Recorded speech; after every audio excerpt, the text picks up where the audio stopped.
Manchester United let yet another lead slip as they drew 1-1 with Burnley at Old Trafford.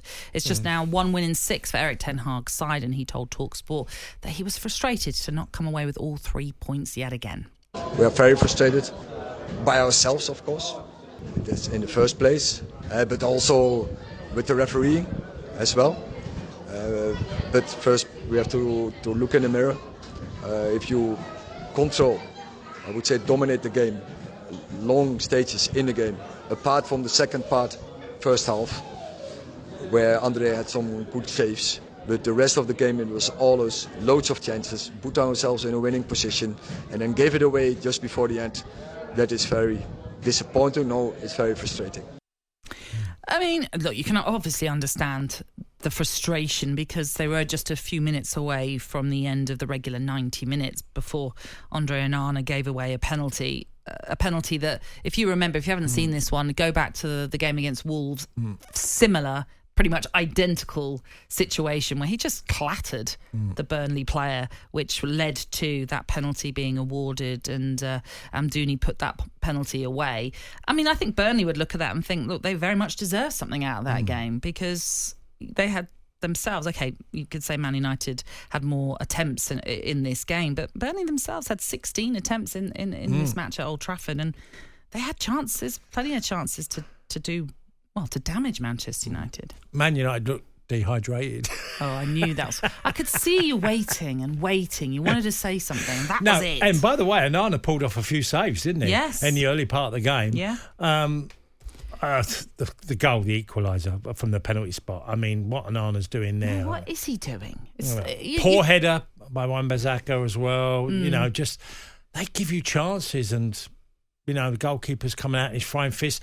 Nat, many people would tell you, any centre forward you're playing, when goalkeepers come out throwing their fists around to try and get a punch, it's pretty dangerous at times. Yeah. And Onana's done it a few times this year. So, and you mentioned the Wolves one, which is right.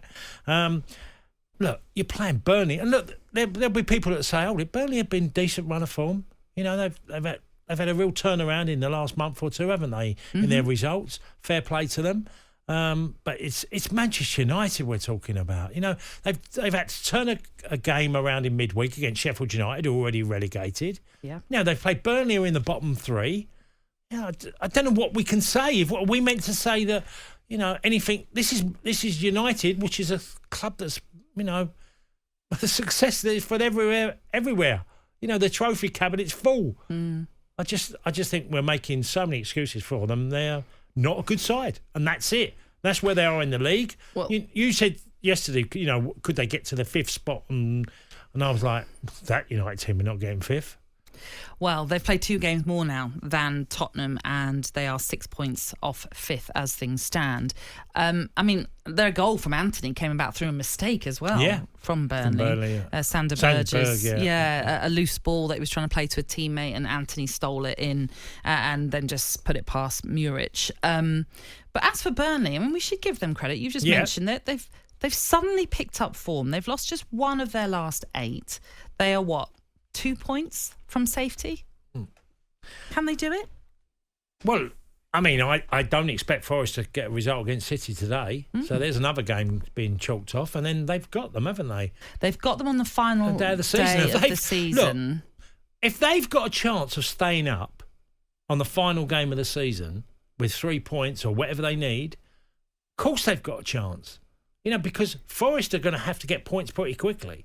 You know, to make sure that doesn't happen. The last thing you want is the team you're playing having the chance to stay up.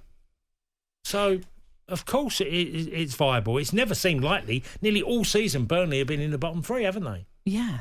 But this is where it's just quite incredible, the run that they've gone on to just get themselves to this position where safety is within reach. And yes, they are reliant on other results now, of course, as well, going their way. And you've just mentioned Nottingham Forest taking on Manchester City today. If you look at the fixtures, Forest then play Sheffield United, then Chelsea, and then they finish with that game at Burnley. You probably would say Burnley's fixtures are tougher in that they've got Newcastle and Tottenham before that final game of the season. But, should we now be talking about the great job that Vincent Kompany has done? Not yet. No.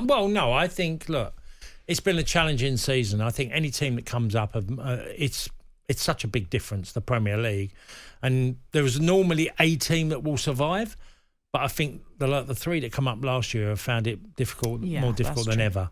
And they're up against it in every level, and of course they have advantages if they get relegated because they get obviously parachute payments, and that's an advantage in the Championship. But there's such a big leap between the Championship and the Premier League. Okay. Nonetheless, a vital point for Burnley in their fight for survival, but question marks still remain on Erik ten Hag, and their new technical director, Jason Wilcox, was in the stands at Old Trafford. I think there was some boos at full time. There were boos when Kobbie Mainoo was taken off as well, and you wonder what the sort of new recruitment side of things, and obviously Sir Jim Ratcliffe and everyone will be thinking of Erik ten Hag and what is going on at Manchester United.